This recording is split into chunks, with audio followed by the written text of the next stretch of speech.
strange. Darkness. Radio. Look in front of you. Look behind you. Did you see it cross the horizon? It came to find you. Strange Darkness Radio.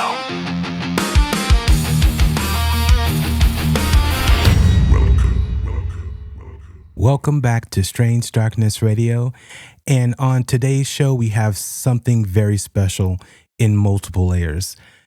Joining us back for, a long time, it's been a long time since she's been on, to me anyways, is Miss Grey. Carolyn Grey, welcome back to the show. Thank you. Yes. So what I'm have so you been happy up to be back. Yes. Oh, God. What have you been up to? Just busy working and working on my little side project podcast. It's a major podcast. It's up and coming, growing, and all that good stuff. It's up and coming. Yes. Yeah. So I've been working on a Femme Fatality with Chelsea, as you know, and it's a true crime podcast. So if anyone's interested, you can check that out. We actually just did a really interesting story about the Annalisa. Oh God, I can't remember her last name, but it's the chick who got possessed in Germany, and that was in like the 60s, I think. And okay. It was a really good story. It was well researched. I'm not doing it justice, but Chelsea did an amazing job, and so that's going to be coming out soon. So yeah, everyone should check that out if they want. Nice. Well, definitely. How are you? I'm doing amazing. Missed you. Oh yeah, we definitely missed you. We always talk and everything. I'm always trying to pull you somewhere or in on something. And but yeah, no, the show's doing great. And people always ask, where's Carolyn and everything else, especially when you're posting on Facebook and all kind of stuff. I was like, we haven't done the reunion, or at least the what are you up to, and talking about your new show. So, but yeah, no, I thank you for doing this show. This show is very special and has a lot of serious things happening that we truly, in the paranormal and UFO realm, and all the people who seek hidden questions, that we don't focus or pay attention to the people that work at the facilities that the government has. And that's what our focus is today. So we have a very special guest. Let's definitely get into it. Here we go. I'd like to now call on Dave Crete, Invisible Enemy. Thank you, Ranking Member Takano, and the rest of the members of Congress that are in attendance, for putting this on and giving those of us like me who's never had that voice in one of these rooms the opportunity to speak and address our issue. I represent a group of people that don't have a dot on that map. I worked in an area that's called the Nevada Test and Training Range. It's a place that people think mythical green people are at and things, but it's not quite so cool, but cool enough. In our service, we never knew what we were being exposed to. Our commanders didn't know, and sadly, most of our commanders are dead. Tonight, we bring you Dave Crete, once a security police sergeant at the top-secret Nevada Test and Training Range, better known as Area 51.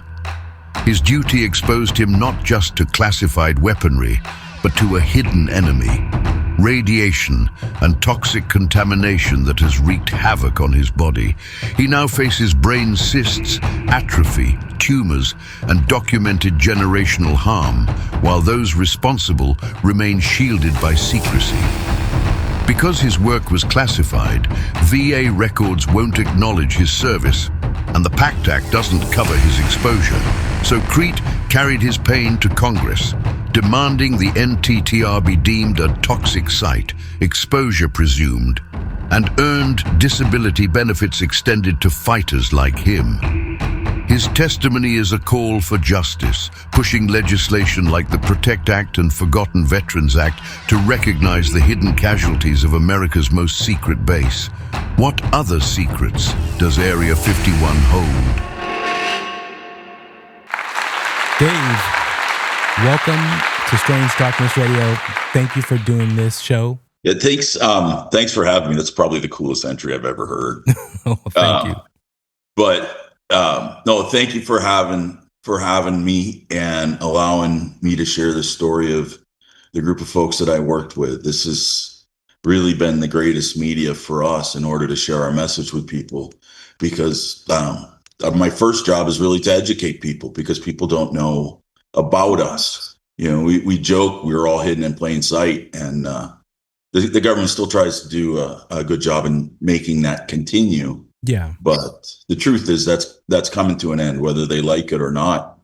It's kind of one of those things, enough's enough. And I think the advent of things like Facebook and the internet and whatnot have caused them problems they weren't hoping for. For those who may not know your story, can you please let them know your background and everything?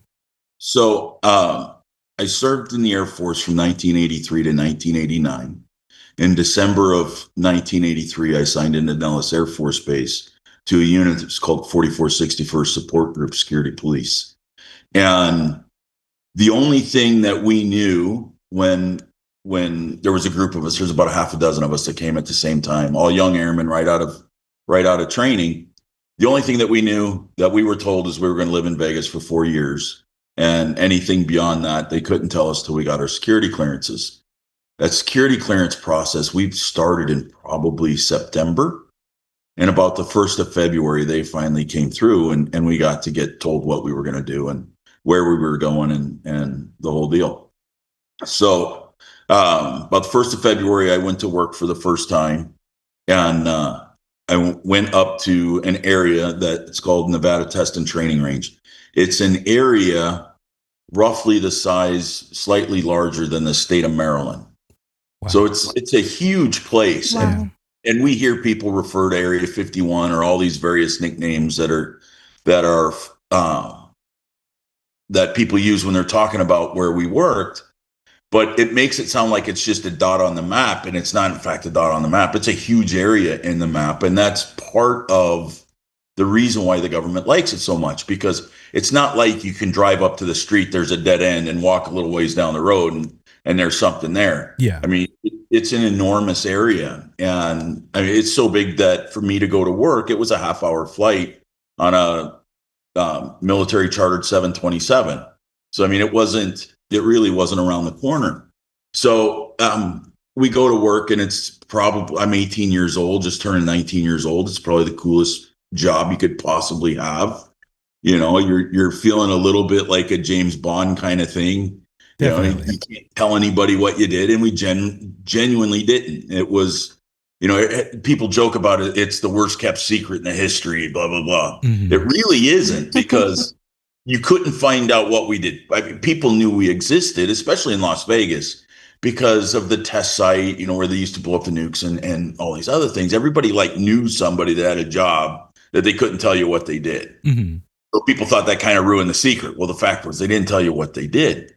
And that's not a bad thing.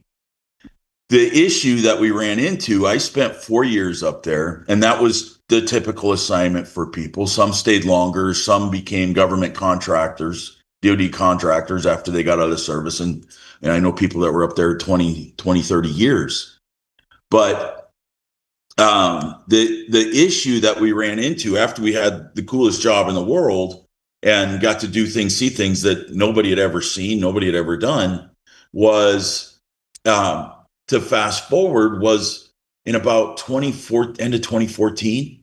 One of my old buddies got a hold of me for the first time. You didn't really keep track of one another like we do today. You don't have that connection ability. There's no cell phones and emails and Facebooks and none of that. And complicated with the fact that a lot of the folks that got into that world of work didn't leave. And so you didn't know where they were or anything. So, but like I said, the end of 2014, a guy named Mark Erickson sent me a thing on Facebook and says, "Hey, is this Cujo?" Cujo is my nickname in the military. Mm-hmm. Still my nickname. My wife calls me that to this day.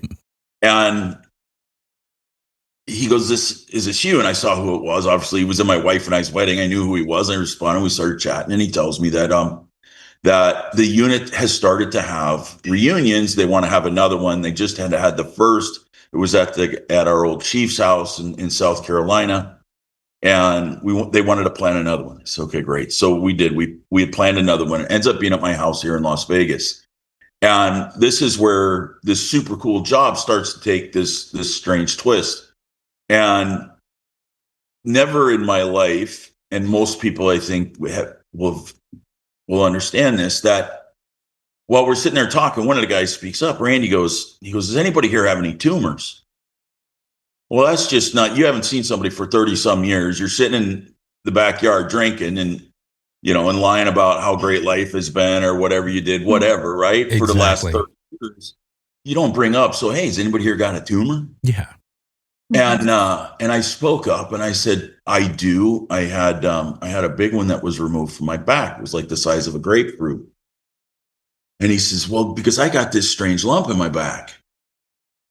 And sure enough, it was roughly the exact same spot that mine was, that I had removed.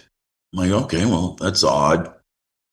At the time, there was 8 of us in my backyard. Well, 6 guys had tumors. Mm. Oh my Well, God. that's kind of odd. A 7th guy speaks up and he goes, I don't have any, but my son was born with one. My son was born when we were uprange. Okay, well, I have a son that was born with something called neurofibromatosis.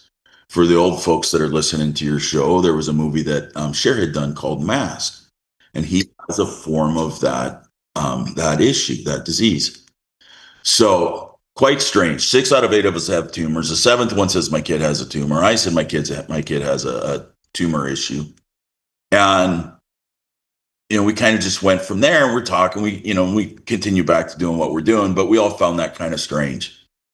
Throughout that weekend, there was about 20 guys that showed up to my house, 20 men and women. Yeah. I say guys and women, who showed up to my house, and we spent the weekend, and different things kind of came up because everybody started kind of asking the question. We stayed in contact. We continued to try to find people on Facebook, and grow our numbers. We weren't a huge unit, but we were trying to grow our numbers and find the folks we worked with.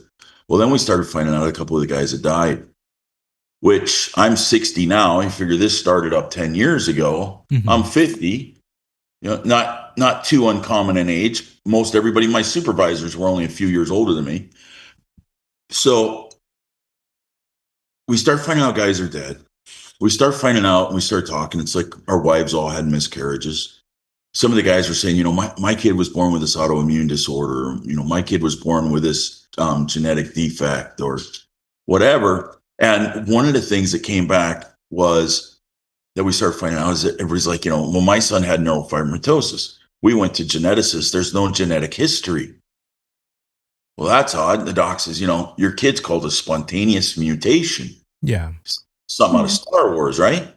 And he says, for your son to get this without there being a genetic history, it's like 1 in 50,000. So it's pretty rare. Lucky draw. That's what we think when we first hear about this. When he's a little boy, this is, we started finding out what his medical issues were in about 1989, 1990. And we just, it's just one of those things. There's a million things that can go wrong, with a baby. For sure. So whatever, we just wrote it off to that. But then as I start talking to people over the next couple of years, I find other people saying, yeah, my kid has this thing. It's this really odd disease. It's called neurofibromatosis. And, it's a genetic thing. We have no genetic history. And I'm like, all right, so it's 1 in 50,000. And now I found 3-4 people that have kids, same thing, who worked in the same general area. They all worked on NTTR. And so we continue to research. One of the things as I started to research this back in like 2015 was the fact that these tumors that we have, these lipomas, have a rate of occurrence. And one of the things I'm very specific about is, one, I try to remain extremely accurate on everything that I say. Yeah. And I like to use the government's data to back up what I say. Kind of makes it irrefutable on their part. Well, the NIH, National Institute of Health, says that these tumors have a rate of occurrence of 1 per 1,000 to 2.3 per 1,000 people. We're sitting in the backyard. 75% of us had these tumors. That math, when I got out of the Air Force, I went to college and I got a couple degrees in business. And my emphasis, the things I liked, was stats and economics. Mm-hmm. Well, those courses tell me that if you have a 1/10 of a 1% chance of getting something, the likelihood a small group with 75% of them having it, it's not very likely. Yeah. So that's what we start finding out. We start finding the rate of occurrence, how often all of us have something, is super high. It got to the point that it seemed like everybody had something. And if they didn't have anything, they just didn't know yet. Yeah. And some people are okay. And then this was a few years ago. I'll jump forward a little bit, but I had a conversation with a physicist who studied these type of things. And I'll get into what those are, but the type of things that we were exposed to. And I said, here's a list of everything that I know of that's unclassified, of different toxins and the radiation. Take a look at this. And this is a question that I have. What's the likelihood somebody be exposed to this and end up coming down with some type of a condition that it would impact their health? About a week later, he comes back to me and he says, let me answer your question like this. He goes, first off, there's nowhere else in the world anybody could be exposed to this cocktail. Yeah. Number two, for somebody to leave there and not have it impact their health is 1 in a million. Because you don't get out of there without it causing some problems.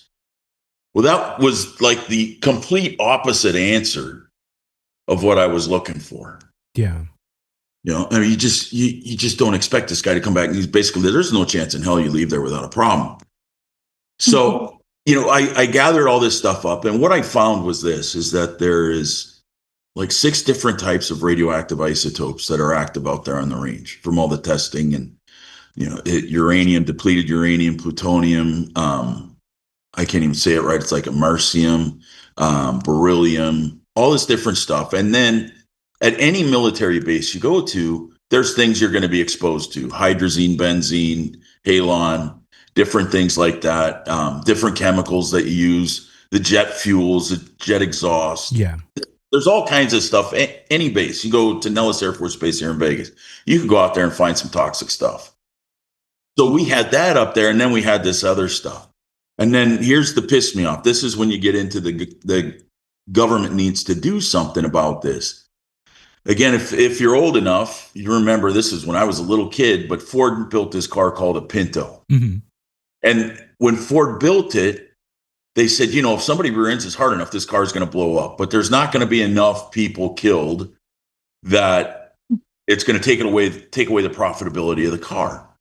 So they said the juice was worth the squeeze. Well, in 1975, I found a published report. The report was from 1975 that said this place is contaminated with plutonium. The best case scenario is nobody should ever come here. It's not a really habitable kind of place. And if they do, they need to only have limited exposure. They come in, they do what they got to do, they get out. And the military then decided to build a base there. The base I was at was built in 1979. This report's dated 4 years earlier. But in this report, and it's a government report, it's a government environmental assessment, and it says that the benefit of continuing to use this range outweighs the future environmental liabilities. So they did an analysis, the government did, and said the juice is worth the squeeze. It's worth sending people out there and using this place because the benefit to national security is greater than whatever the cost is going to be down the road. Yeah. Which is Can unfortunate. I ask why is it worth the squeeze? What is the benefit of having their, using that location versus going somewhere else? Do you think it was almost like they were kind of doing an experiment with you guys, or is it just I don't isolated? think it was an experiment, and that's a pretty common question, and I really don't think it was that. I think I look at everything the government does, and it always seems to boil down to money. Mm-hmm. They have this area.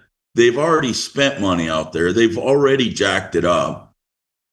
And it's the most desolate place in the United States. It's the most least populated place that there is. And like I say, this is this huge area. And there's these locations out there that nobody can get to. You know, if you go back a couple of years, there was a thing called Storm Area 51. Yeah. Right. They were going to hold a concert, and all these millennials and stuff, they were gonna race out there and go. They were just going to overwhelm them. You know, and those of us that were cops that used to work out on the range was like, man, we would buy tickets for this. Lawn chair cooler, we're going to watch because this shit's going down. Sorry. Yeah. And they're not getting there, right? I mean, you're not getting there. That's You why have to walk in the desert for days to get there. Well, basically. and not only that, long before you ever get there, the folks are going to know. Yeah. You know, they think Yeah, that and they're gonna stop you. out there in that desert to figure out you're there. No, they know when a coyote's walking. Yeah. So, Mhm. you know, you're looking at a place that people don't get to, that it's pretty inhospitable. I mean, it is, it's high desert. It gets super cold in the winter. It gets really hot in the summer. It's very, very arid. You know, I mean, there's three things I joke about that are out there. There's people, there's horses, there's tumbleweeds. There's nothing else. Yeah.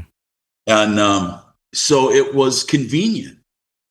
Mhm. And that's basically what it boils down to.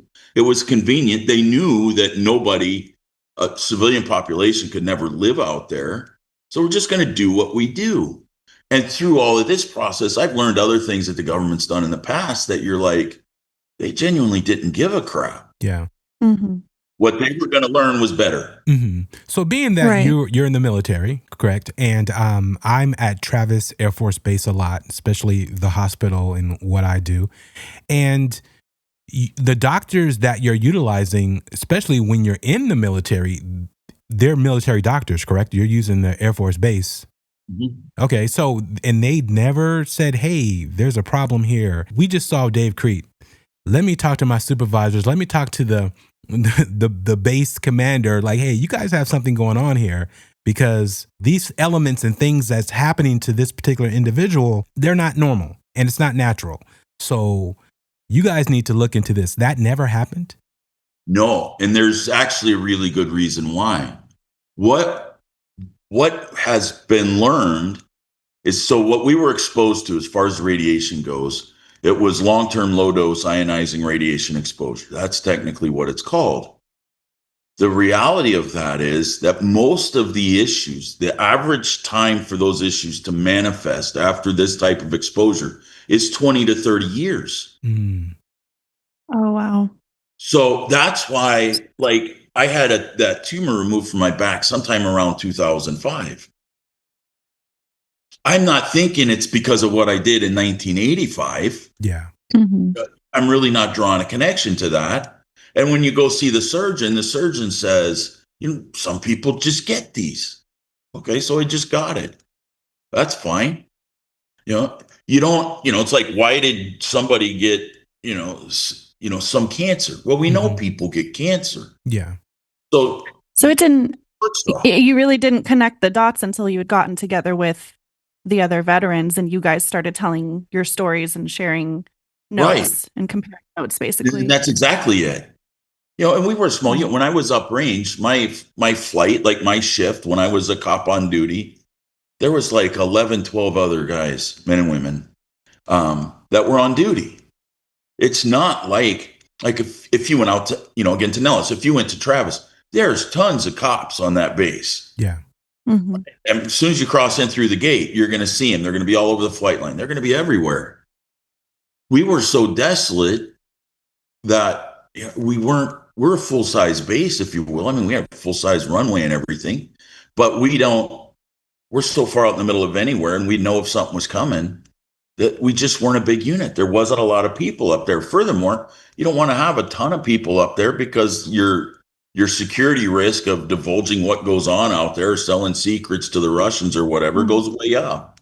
Yeah. So they Mhm. really limited access, and they limited the number of people, the government, limited the number of people that were up there, which is fine. The other thing that we find out going through this is, yeah, there was the military, there was us that was up there.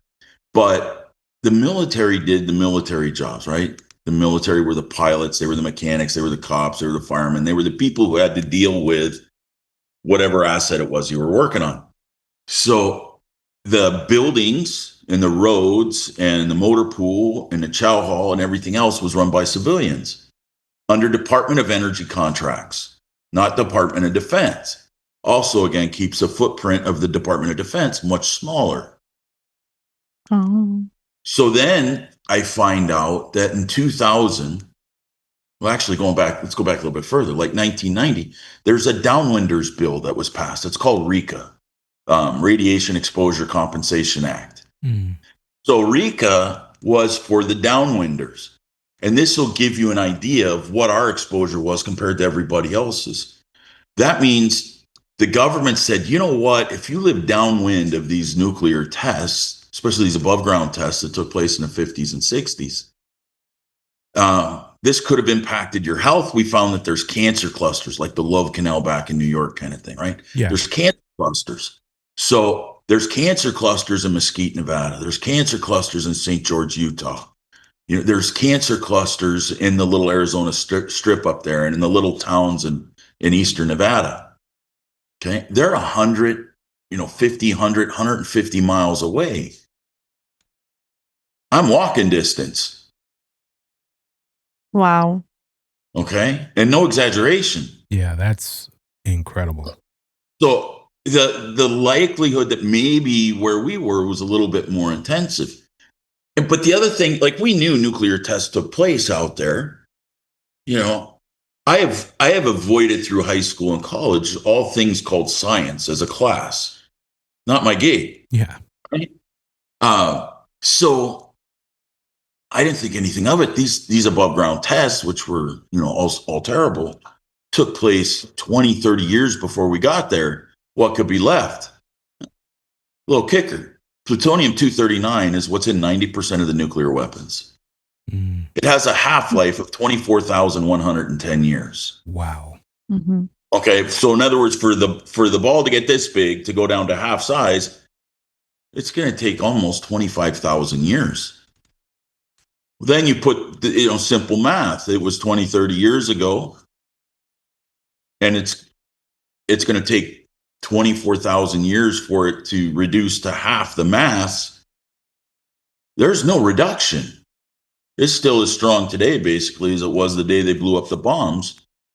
And the way that they said that they protected Vegas, they being the Department of Energy now, the way that the Department of Energy said that they protected Vegas, because that was the local population center, 50, 60 miles away, was that the wind was going to come from the south-southeast to the north-northwest when they would do a test. Yeah. Well, blow everything away. Where my specific location was north-northwest, where they did the test. And then we find out, like I said, that's the above ground test. Then they've done all these below ground tests, and then they did tests away from an area. It's called NTS, Nevada Test Site, right? Mercury, the place that everybody thinks of, when you see the pictures of the mushroom clouds and stuff. Yeah. So we're downwind from where they're doing the tests. So all this stuff was blown away. It takes 24,000 years for it to go away. And then back to this 1975 study, it says, oh, by the way, here's what we figured out. The air, the soil, and the groundwater, it's all contaminated. So let's build a base. Just to put it into perspective for the audience, and Bobby, you probably know more about this than me, but I read in your notes that, this area has higher levels of radiation than Chernobyl. Yeah.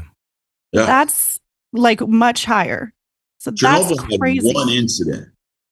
Right. Just south of us, there was 100 of those incidents. Right. So In my specific valley, and this is, of course, the government, always honest, right? In their counting, they say there was 928 tests that took place out there. Yeah. Let's qualify how they define a test. Yeah. The test that they did in my valley, they said they had no nuclear yield. You can look it up. It's called roller coaster, right? It was the roller coaster series of tests. So it was done by treaty between the US and England. That what they tested was not doing a live detonation of a nuclear bomb, but a conventional detonation, often referred to as a dirty bomb. They wanted to see if they put plutonium in a conventional warhead, a nice big bomb, how much of an area would they contaminate? Now, I'm telling you, I could walk to these locations, right? And they said after they did these series of tests, which were not nuclear tests, that they contaminated 1,150 square miles with plutonium. That's incredible. And then to put people out working in these locations, let alone Every day. yeah, every day. I mean, that's incredible. But that also goes to the whole military thing about treating things literally and figuratively, because they do tell you, you are our property until you're not. Which is crazy. And that's why I was truly saying about when you go into the military base and you go to the VA and you're getting help and they see all these clusters of, okay, why is it that, because again, property, right? You're doing an assessment like, why is this happening with these particular soldiers? And you may not realize it because you don't know that they're calculating all the people who come from these particular sites that have been exposed to irradiation and all these different chemicals, that they're actually calculating this, just like you were talking about the car company. They're actually calculating this behind closed doors and looking at this, and they're still letting it go. They're still not caring. And they're like, what can we do? you know what I mean? Like, we're not shutting this base down, at the end of the day. And for them not to give you guys everything you need, let alone once you're made aware of it, just like when they're made aware of all these things, then they're like, okay, we're going to do something about it, just like the act with the people living downwind, let alone, I'm not sure if they're doing anything for the people they're flying in and out who no longer work there and just working at regular jobs and they're not even VA or military assets to even claim VA status. Well, see, that was the last thing I was going to say was, so you had RECA, right? The Radiation Exposure Act. They took care of the downwinders. Yeah.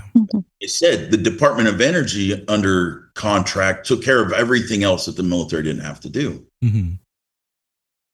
In 2000, Bill Clinton signed an act called it's EEOICPA. They call it EOIPA, right? Energy Employees Occupational Illness Protection Act, Prevention Act, something.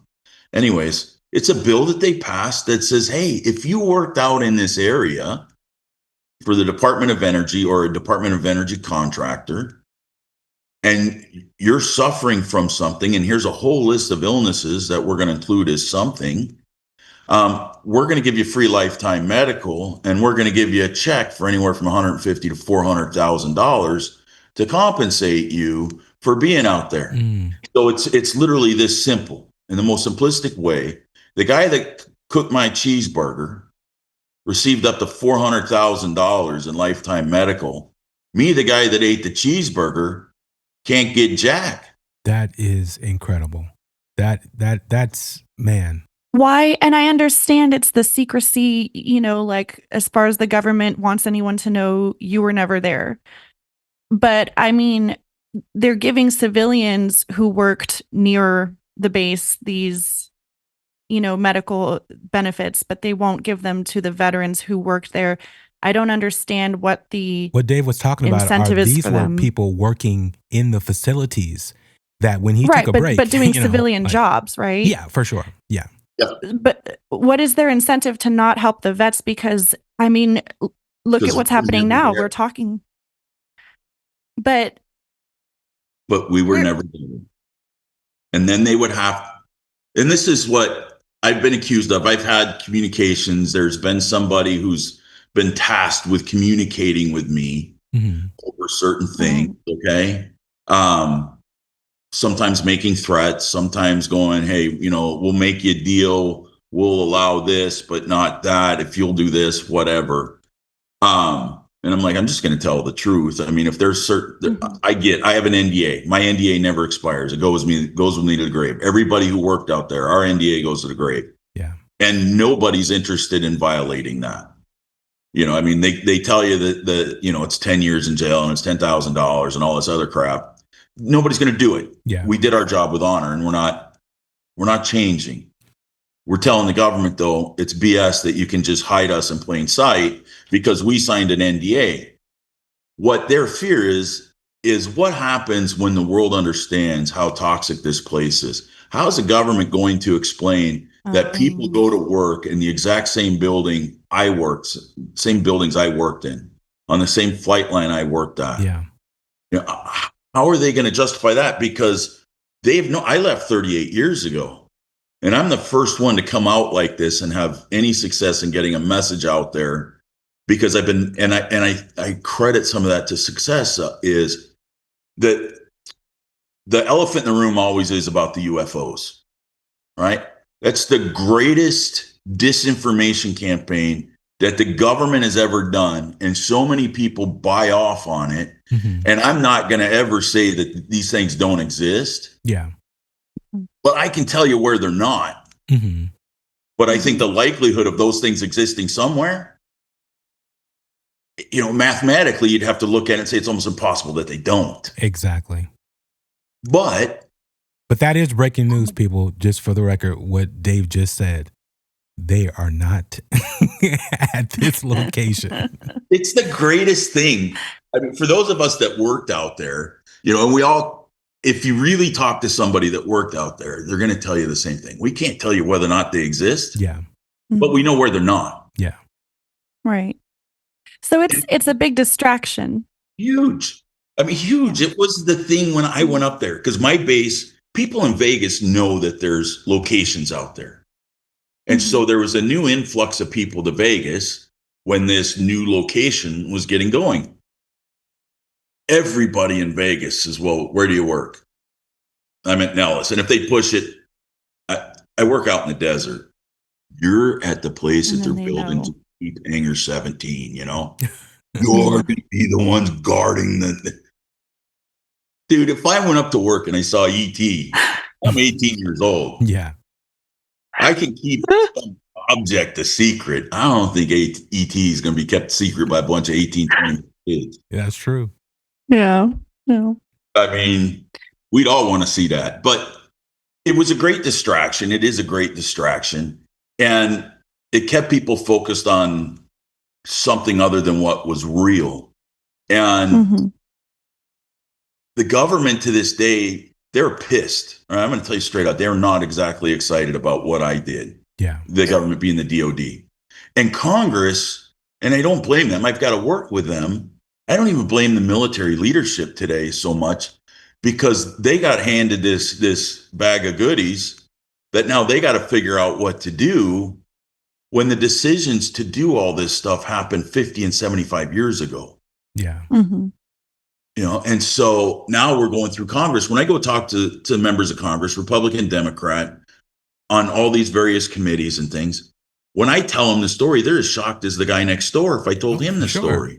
Definitely. It makes no sense, because it's like, okay, why are we denying our military forces and people treatment? Like, what, by giving you treatment, you're not acknowledging anything. You're just getting treatment. We wouldn't be having this conversation right now. Exactly. You guys wouldn't be out here having to advocate for yourselves. We thought that when we started this, we truly believed that I'd get that phone call that says, shut up, sit down, we'll get this handled. Exactly. Because that's the goal. Yeah. I told one time, I'm not looking for a press release for people to say, oh my God, you work there. Yeah. I could give two craps about that. What I'm saying is, give me my benefits that I earn, the same benefits you promised that you would give me if something happened to me when I went in. Take care of my family members that have illnesses as a result of my duty. That's it. Yes. And the funny thing about it is, they should be trying to do this fast and quick, because most people would say, no, you did this to my family without my knowledge. I want to be compensated. And this is what I'm going to do to make sure, my family receives tens of millions of dollars or so on and so forth, right? You guys are advocating for health treatment, for medical treatment. Like, that is crazy. Yeah. And if we, like in the intro was a list of some of the issues and stuff that I deal with. When you get your VA rating, it comes with a percentage. When your rating will determine the level of care you get from the VA, if you will. Yeah. Like if you're 100%, you get to go to the dentist. If you're 100%, you get to go to the eye doctor. Things like that. I'm 60%. And the only reason I'm 60% is after I left the range, I blew my knee on an exercise up range. I tore my MCL meniscus. Yeah. So I ended up getting a desk job in what used to be joked about for us up range was the real Air Force, right? A normal Air Force member of the Air Force, treated like a normal member, known about like a normal member. Well, I started having lung problems, so I'd go to the hospital because I was getting bronchitis and pneumonia and stuff, which was because of my time up range, but I didn't figure, you get pneumonia, people get pneumonia. So I got compensated for that, but the other stuff, like brain atrophy, all right, means left side of my brain shrinking. They won't even acknowledge that that's why. I asked my neurologist at the VA, because I can go down there and I can get tests, but I can't, there's no disability compensation, there's no percentage, there's nothing tied to it. And there's a big reason why that's important, and I'll share. But I asked my neurologist, I said, she didn't know anything about what I did. I said, do you know what caused this? She's like, no, I said, could radiation cause this? She goes, 100%, that'd be the cause. Yeah. So she doesn't doubt it. The issue that we have that is really more important than what they do with us is the fact that, say my atrophy turns into dementia. Okay. It's not service connected. So the home health care, the benefits that would be there for my family to help assist and take care of me, since it's not service connected, won't be there. If I pass as a result of something, I end up with cancer tomorrow. Yeah. And I pass as a result of whatever that cancer is. There's something that's part of the VA, it's called DIC benefits, and it's a dependent care benefit that says if the military member passes as a result of their service, there's a certain amount of benefits. There's like a check that's like $1,600 a month that goes to help support the family.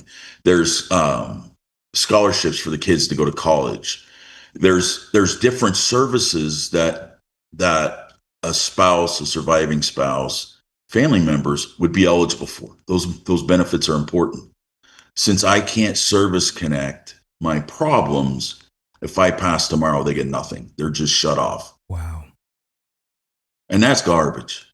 That is wild, because just like you guys worked at this top secret facility, there should be top secret medical treatment for you.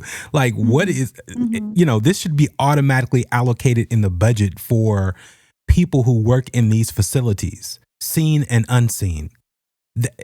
I don't understand what the issue is, especially the way the government spends money. Yeah. And for the civilians, through the EOIPA Act, which covers more than just the area that I worked, covers people that had anything to do with developing nuclear bombs and mining uranium, things like that. They've spent like $30 billion. Our best guess is, we're not the government, we're not the CBO, right? But just based off numbers, we're figuring this is probably going to be at a $2 to $3 billion expenditure over the next period of time. Yeah. Maybe it grows into more than that. But I had some resistance about, it's coming up on about 2 years ago, right after we got this started, that I was on a conference call with some members of Congress and their staffs and some committee staffs. And they were like, first off, the government's not going to approve to spend anything more than $1 billion on anything right now. We're into saving money, blah, blah, blah. Yeah. Okay, great. It happened to be right after that they had approved $40 billion in support for Ukraine. And I spoke up and I said, look, last week or last month, whatever it was, you agreed as Congress to give Ukraine $40 billion worth of assistance. I don't have a dog in that fight. I'm going to trust you're making the best decision that can be made Yeah. on behalf of our country. I'm going to say you're doing the best job possible. But if you're going to tell me Ukraine moves to the front of the line before a group of veterans that you knowingly made sick, that are dying as a result of their time up there, there's something seriously wrong. You need to go back and look at the Constitution, because there's a few things that the Constitution says the government must provide for, and one is its military. Yeah. And that includes providing for the military once they're out because of an act that you did or because of something that happened, you know. And I've heard a little bit of resistance. They're like, well, you know, you signed up for the military, like you said, Bobby. You know, you signed on to this, you're property of the US government. You're right. You go off to war, you accept a level of how do you put it? There's risk. Yeah. Right? You get in an airplane, there's a risk. You drive your car down the street, there's a risk. You didn't think the risk was going to be taking a shower and where you slept, that the water you drank was going to be contaminated, that the air you were going to breathe just simply by breathing was going to be contaminated, that the dirt you were crawling around in was going to get into you and make you sick. You know, just your pillow isn't supposed to be where you get sick. Yeah. And you're bringing this home to your family, and your wife is exposed to all of this. You know, my girlfriend became my wife. We got married while I was still up there. You know, I'd come home and she'd help with my laundry because I'm 18, 19, 20 years old. I'm not doing my laundry at work. Yeah. I'd bring it home in the bag, right? And it would be all dirty. I'm a cop. I'm out crawling around in the dirt. Yeah.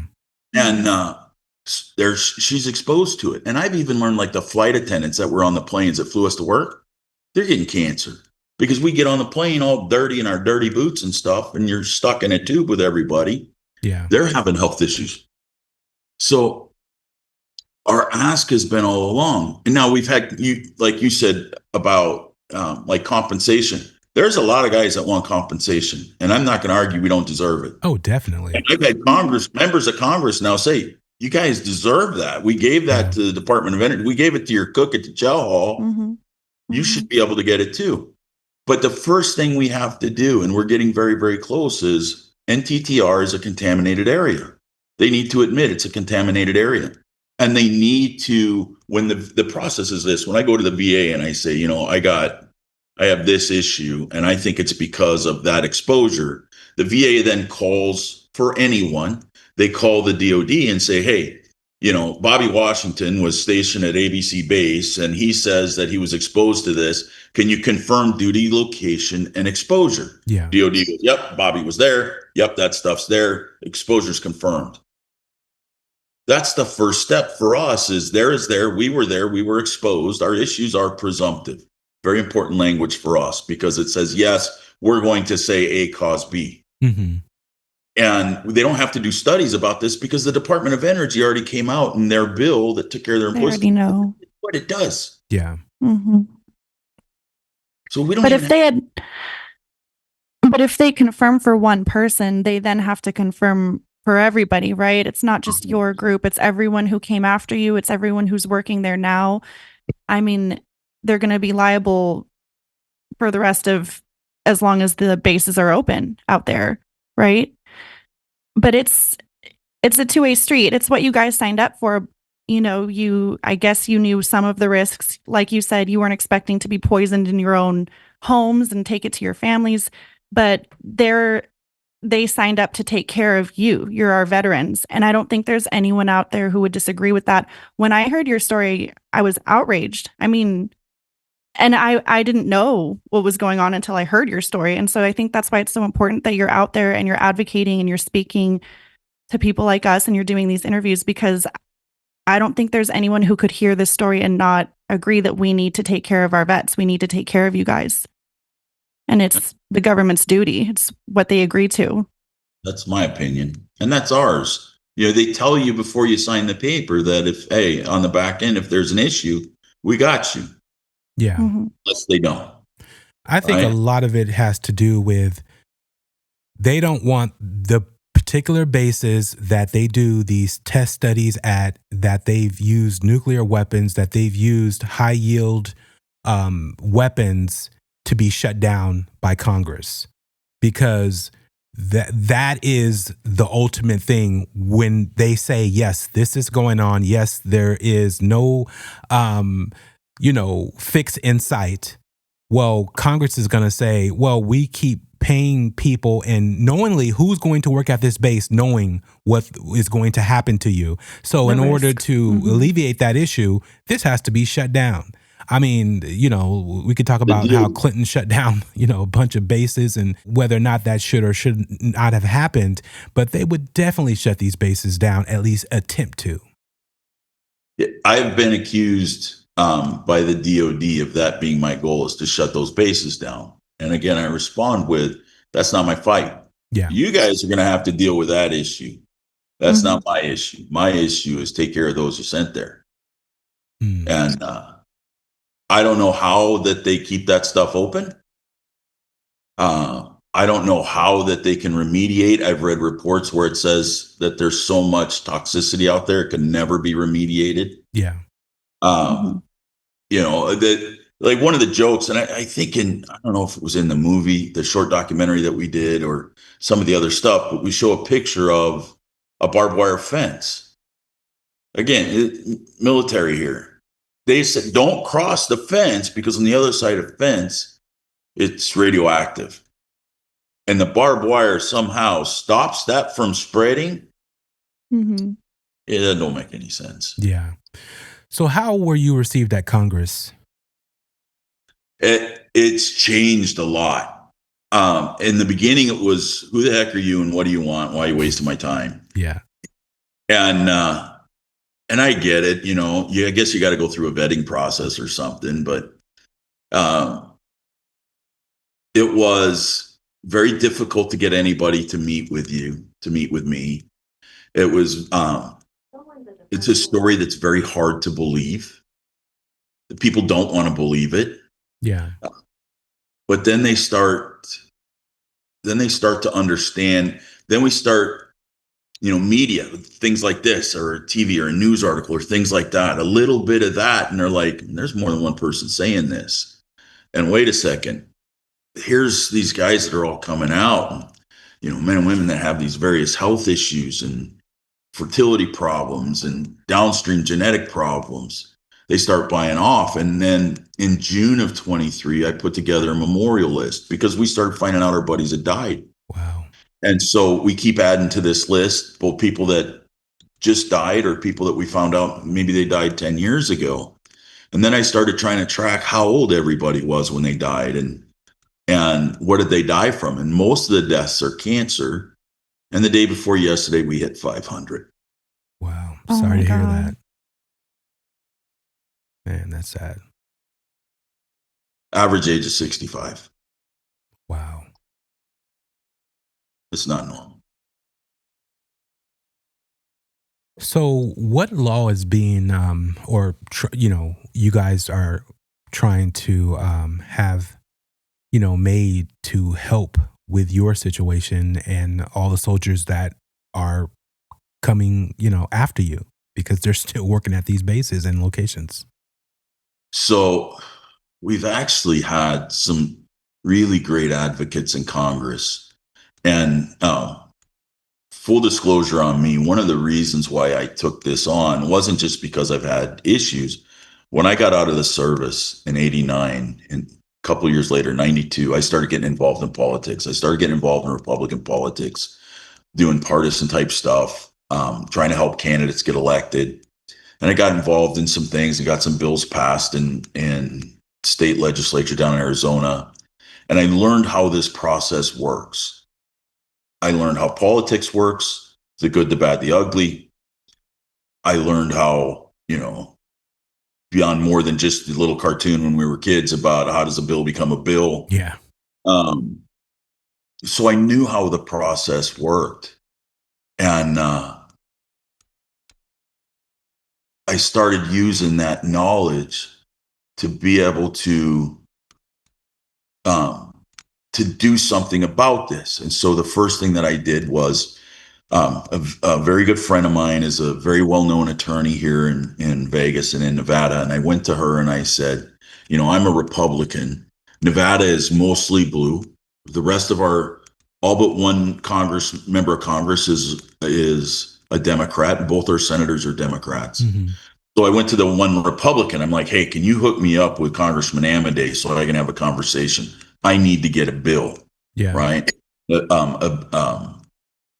I need to get a bill drafted in Congress. No easy thing to get. Takes usually years to get somebody to agree to do it.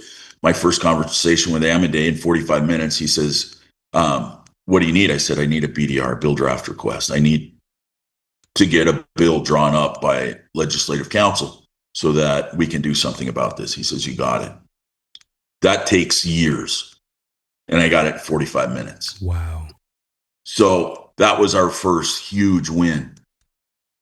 And then as it started going through, it took forever to get the bill actually drafted. We went from April of 83 to April of 23 to September of 24 before we actually got a bill introduced. And so a year ago almost, we got our first bill introduced. The Congress expired. We roll into the new Congress. The first bill was 9511, HR 9511. And in this Congress, we got HR 1400. It's the same bill, but had to be reintroduced into the new Congress.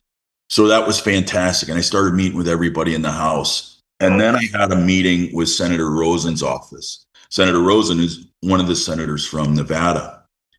And found out she was already tracking the bill that we had in the House. She was already very interested in it. And now it was kind of like somebody had helped provide a platform for this to become a discussion. That's what the invisible enemy has done, is we've created this discussion.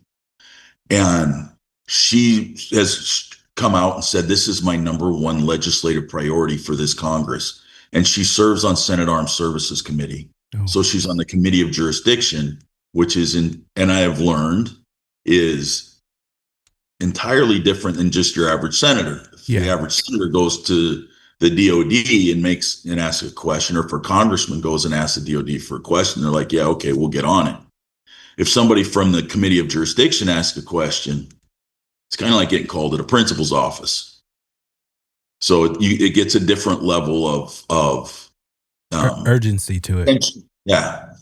And so then she went when after Trump was inaugurated and his people start going before the Senate hearings. Well, when the new chairman of the Joint Chiefs of Staff goes up for his hearing, she asked him in public hearing, will you help me fix this problem? What's he going to say? Yeah. Now he's stuck.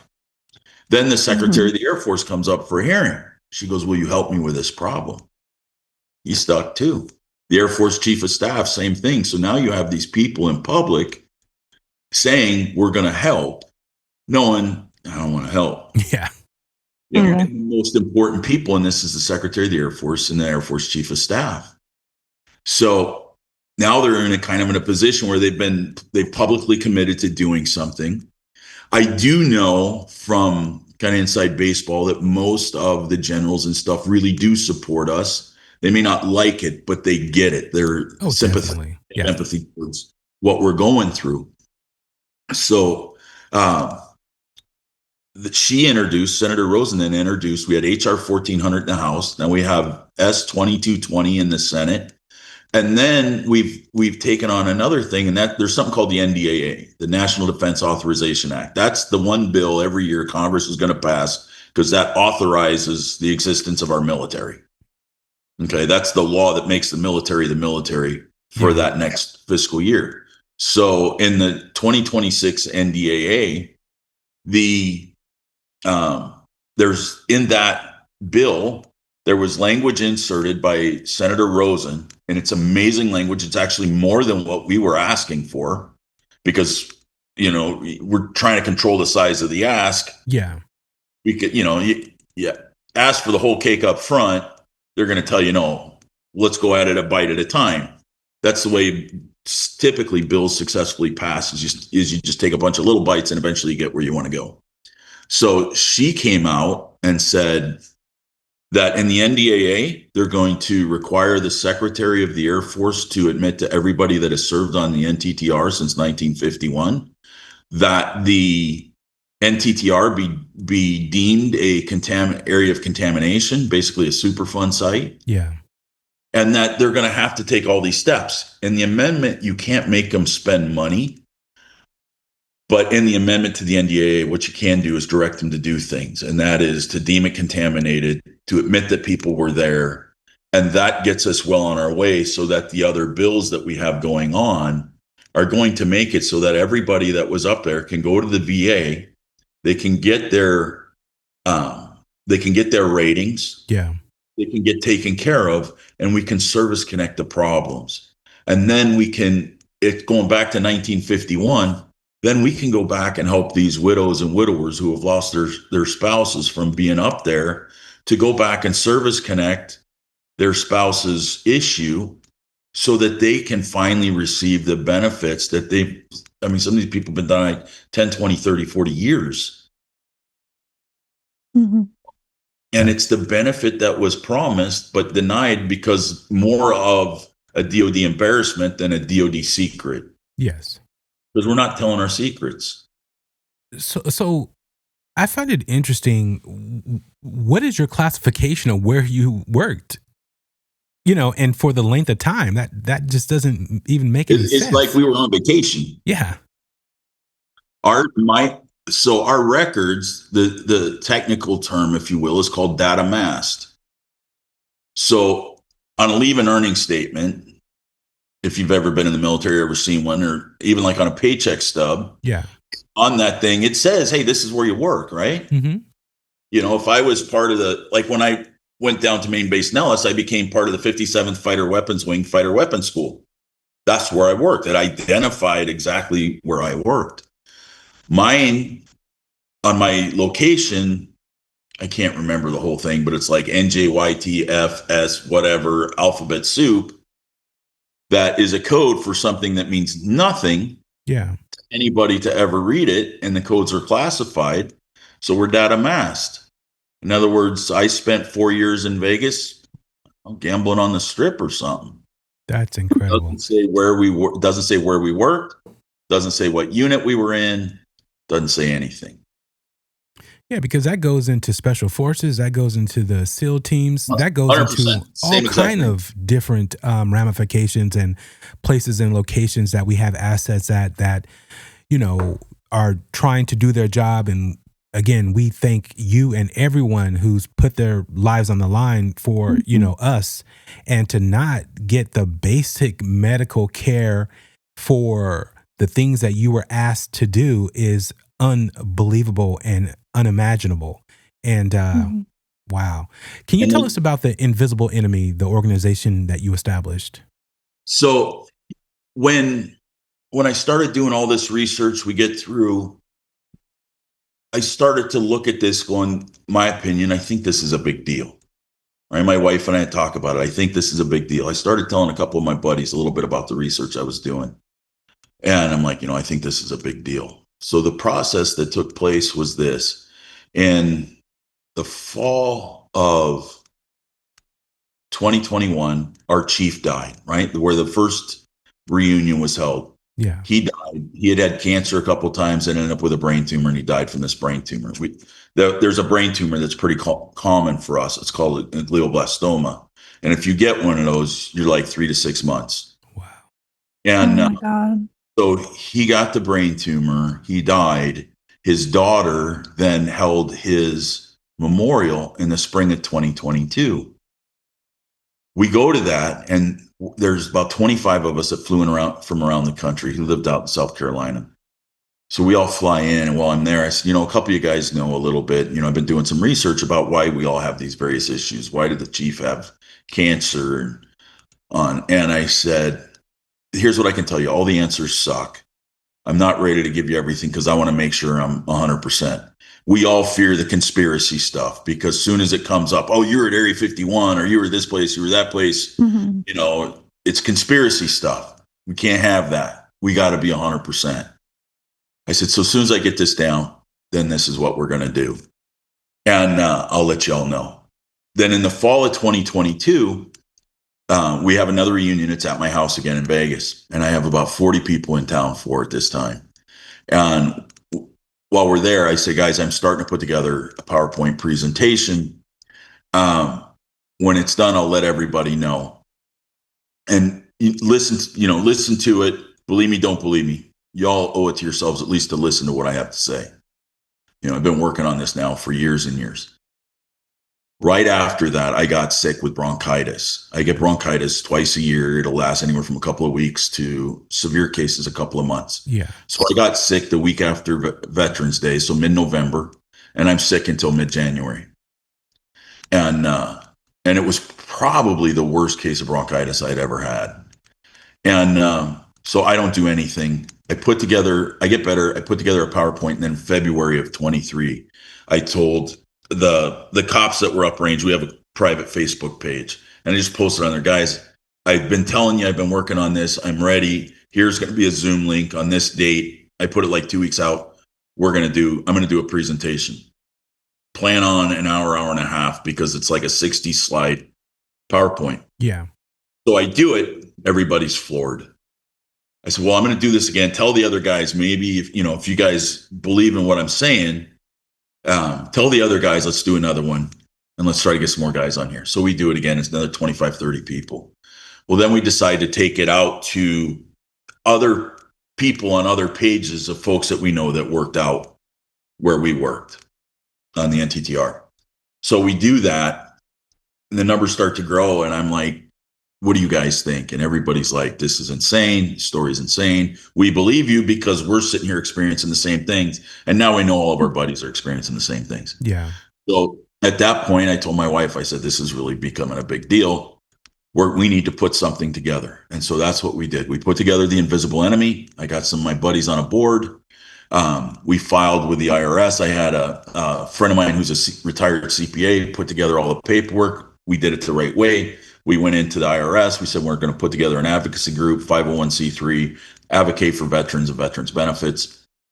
We got approved. We had our paperwork back from the IRS in 35 days, which was shocking. And we did a press release. The invisible enemy is here. We exist. We spent a couple $1,000s on the press release. I have a public relations, marketing, branding firm here in Vegas that works for us pro bono. Nice. More work than anybody could possibly imagine. And they have a wordsmith on there, and they wrote this very well worded press release about the invisible enemy. That first press release got 54 million clicks. Amazing. Wow. That's mind blowing, right? And we paid a service to send it out. It's called Cision. So they sent it everywhere, thousands of press outlets. And the next morning I get up, my phone's blowing up at like 4:00 in the morning, and it's on Google and Yahoo and AOL and everywhere you can imagine. And every military publication now has picked it up. It's on newspapers all over the place. And people would click into that because they're literally just running the press release. We wrote the story for them. And so they're clicking on this, well over 50 million clicks, 54 million clicks. So then we start getting the phone calls, and that's when then we took it to Congress. We're like, look, and it's been this ride ever since. And it's like, it grows exponentially, where, in the beginning, it was like, there was this huge surge, and then it was kind of quiet. It's like, okay, we all got it, but we kept pushing it and getting more and more people to pick it up. And now the invisible enemy is in about every state. We have members in about every state. We're almost in every congressional district now that we have somebody who served up there. I mean, Alaska and Maine, and everywhere in the middle. And then we started. We have a private page, and then we started a public page to start to educate, and we're getting more and more people on that. And now we do a newsletter, and I'm traveling all the time. I'm going to a VA conference next week in Tampa. Then in a couple of weeks, I'm probably going back to DC. And I go, if somebody wants me to come, I've gone to Columbus, Ohio to a church, or not Columbus, Ohio, which is the one that's up, maybe it's Columbus, I don't know, up on the Great Lakes in Ohio. Okay. Anyways, there was some huge church there that wanted to show our short documentary and have me speak about it. So I'm on an airplane, I'm flying out there, because I never know who the next person is I'm going to get to talk to and what they can do to help us share our message, and that's what we've done is we've gone into Congress. We've we meet with everybody that we can. We tell everybody that we can. We ask everybody to share a message. Some guy, Bobby Washington says, "Hey, would you be on our podcast?" Yeah. And I'm in, and I appreciated you when you asked, and scheduling with me and getting all that done. And I'll do anything to tell people our story, because the story is truly horrible. Yeah. Tell them about the documentary. So we did. I'm clearly not the millennial, but I have an addiction called I can sit on Facebook and go to Reels and keep watching all these videos forever and ever. And my daughter, who's 25, she does hair. She's a rock star. Has built her business around her social media. Yeah. And she's like, "Dad, you got to do videos. You got to do videos." I'm not that guy. I got the face for radio, right? So she kept pushing me on this stuff. And then I said, I watch all these stupid shorts. I'll watch, about anything. We should do a short. And my board of directors is all my age. And when I told them, they're like, "You're stupid. Oh, we're going to go raise some money and pay for this. What's it going to cost?" And I said, somewhere between $16,000 and $20,000 is about the best deal that I found for a professionally Hollywood produced, so on their part, it was the information, rent the cameras and travel and all that kind of stuff. So we created this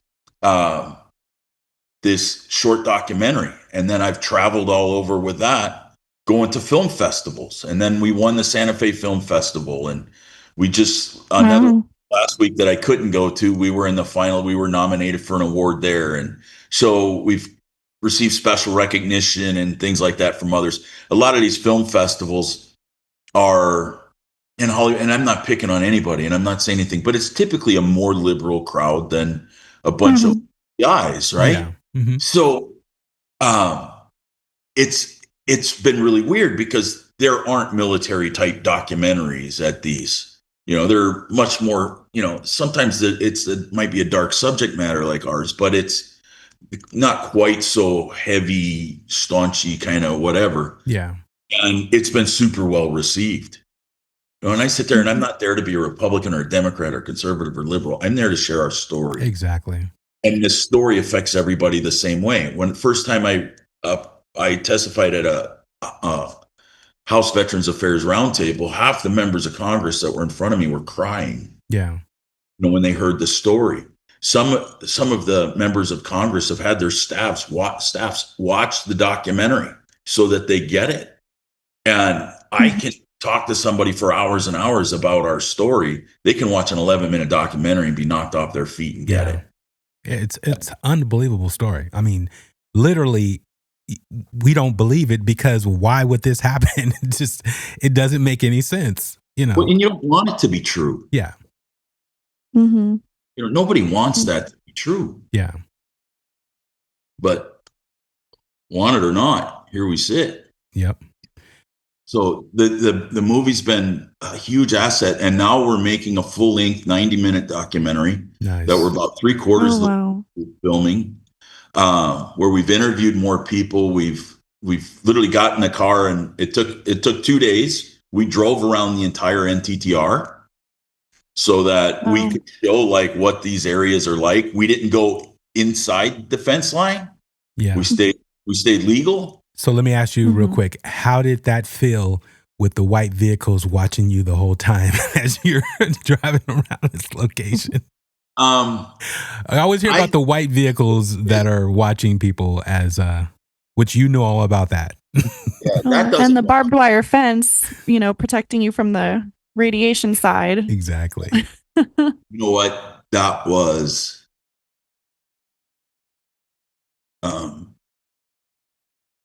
there was one moment where I saw something, and it was really hard. Yeah.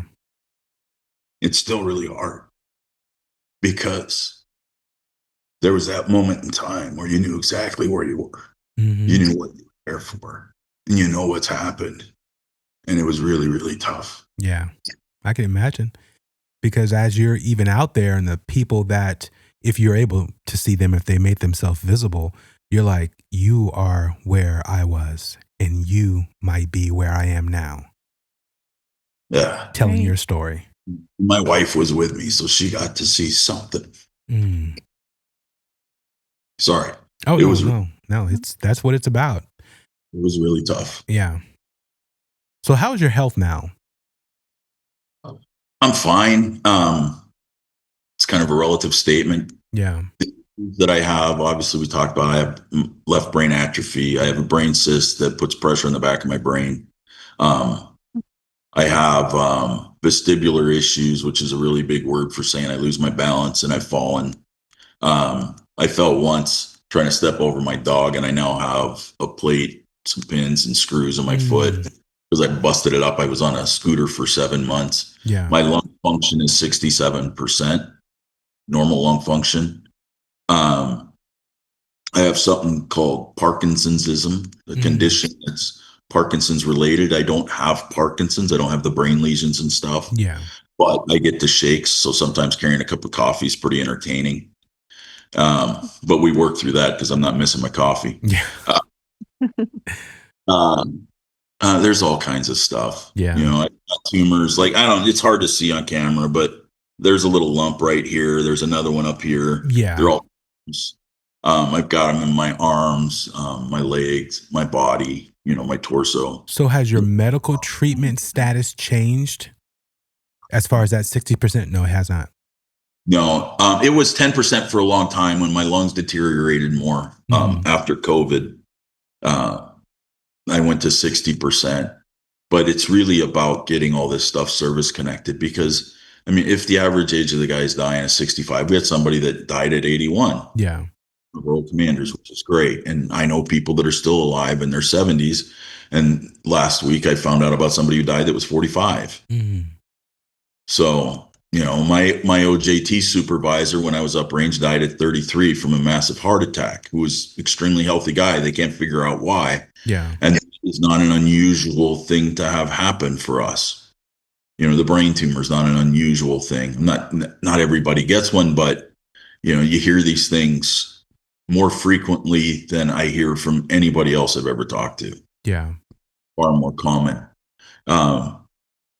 So, we just deal with it. I look at it this way. I don't dwell on it too much. Number one, I can't control what happens. Yep. And number two, a lot of my buddies, a lot of the guys I know are far worse off than I am. You've seen the movie. You saw the one guy with a feeding tube. He was a DOD contractor up there. He hasn't been able to eat food in 4 years. Wow. He doesn't have a tongue. He doesn't have teeth. He has a tube that goes right into his stomach, and he pours injects. What do you call this stuff? My mom used to have to drink it like those old age milkshake things. Oh yeah. Yeah. Those like protein shakes and different things. So like that's what he lives on. Wow. And he's the most cheerful, optimistic guy you'd ever meet because he's like, hey man, I'm up. Yeah. And if people watch the movie, you'll see him and it'll break your heart. Yeah. And, his name's Robert. And I call him up and I check on him, and it's hard to talk to him. He's hard to understand because he has no teeth. He has no tongue. He's had cancer now 6 times. He just had some skin cancers removed. He's had bone cancer, throat cancer, cancer in his mouth. All kinds of stuff. And, if he's damn glad to be here, it's kind of tough to bitch. Yeah.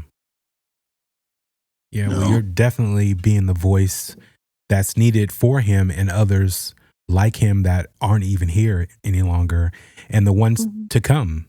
So, if, I don't know if you soldiers out there will hear this that actually work on these particular installations, but hey, be the voice of reason because, at some point this can be you and it probably will be. And you need to go get checked because, and that's another thing the government doesn't truly want to happen because, if these soldiers that and military personnel that work on these bases start actually asking their doctors questions, somebody's going to have some answers for them.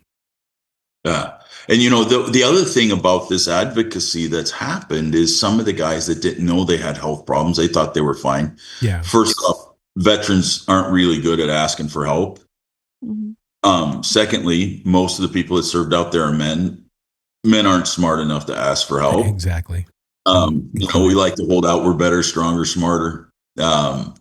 And so it's made some of the guys go to the doctors, and some of them found out that they've had some pretty significant issues that they've been able to start treating before they got really bad. And so some, it's actually, guys have been able to get some things, fixed. A buddy of mine over in Hawaii, he was a cop up range, went up after I did. Then he went to Hawaii, became a retired cop from Hawaii. He's got great benefits, so he was able to go to his civilian doctor. Yeah. Say, hey, my buddy told me about this stuff. I want to get, I want to really get checked out. And then found out he had a couple of serious conditions. One of them, had they not found it, it would have killed him. Wow. So it's, it's done some good. It's already done good. To close out this interview, Dave, do you have anything else that you want the public to know besides how our listeners of Strange Darkness Radio can support your The Invisible Enemy and just spreading the awareness of this situation and bring it, shed more light on it to the public? So the first thing always is we have a website, www.theinvisiblenemy.org. Make sure you spell it out right. So people forget there's an E at the end of invisible and an E at the beginning of enemy, and sometimes it doesn't work. Well, put in 2 E's right there. You'll get it. But theinvisiblenemy.org, there's a little button that says donate, because traveling to Congress is not cheap. That's one of the most expensive cities you can spend a weekend at a time. Yeah. So we need that. I mean, I joke a little bit, but we genuinely do need that. We also need people the week after Labor Day. The Senate is going to be voting, the full Senate will be voting on the NDAA, which has the language that's going to say that place out there is contaminated, and it directs the Secretary of the Air Force to identify all those that were there. Call your senator from your state. Don't call the other state ones because they don't care about you. They don't want to talk to you. Call your state senators and say, support that. There's 2 sections in there in the NDAA that somebody could look up, and it's specifically about us. And it's 1165 and 1166. This is a huge, huge document, but sections 1165 and 1166 are what's important. They need to tell their senators to support that language. We have to make sure that's in there. And next big step is that we have a Facebook page. It's the Invisible Enemy Advocates. And it's got we have a little green hazy logo. It's like a skull with like a green haze coming out of it, kind of thing. It's pretty dark, kind of funny. Yeah. One of the guys designed it. So when they see that, they're at the right spot. The movie, if they go to our website, that's on there. Some of the interviews, some of my testimony is on there. We try to link up, if I get the link for your podcast, it's going to go up there. And we push all that stuff out so people can listen. And it's amazing because they listen to these things and people do get educated on it, and they do get supportive. But right now it's about raising money and getting our stuff, this first step through the Senate, and then we'll get it through the House. But senators need to hear from everybody. Definitely. Carolyn, any last questions for Dave? Yeah, I just want to thank you so much for your service, and thank you so much for coming on the show, and thank you so much for advocating and doing the work that you're doing, because I think it's really important. And we're going to do our best to help you guys. We'll make, a post, and we'll remind our audience to call their senators week before Labor Day. We can even put a link to your Invisible Enemy website so they can donate, and just try to keep spreading the awareness and educating as much as we can. But thank you so much, all of you. Yeah, it was my honor to be on here. I appreciate it. It's because of folks like you that we've been able to have the success we're having. No, your story is amazing and unbelievable that this is even going on, or you have to put all this energy into getting something that is well-deserved. And again, I thank you for your service. I think you're a hell of a guy to go down these roads and to just do what you're doing for people who are no longer here with us, but they were there with you in spirit. And, you know, the military has that motto, no man left behind. So let's make 100%. sure that no one is left behind in any situation, be it here or abroad. So yeah, thank you, Dave, very much. Thanks, Carolyn. Thanks, Bobby. You're very welcome. Thank you. Great one. Thanks again for listening to Strange Darkness Radio. I'm your host, Bobby Washington, along with Carolyn Gray, and we will talk soon. Strange darkness.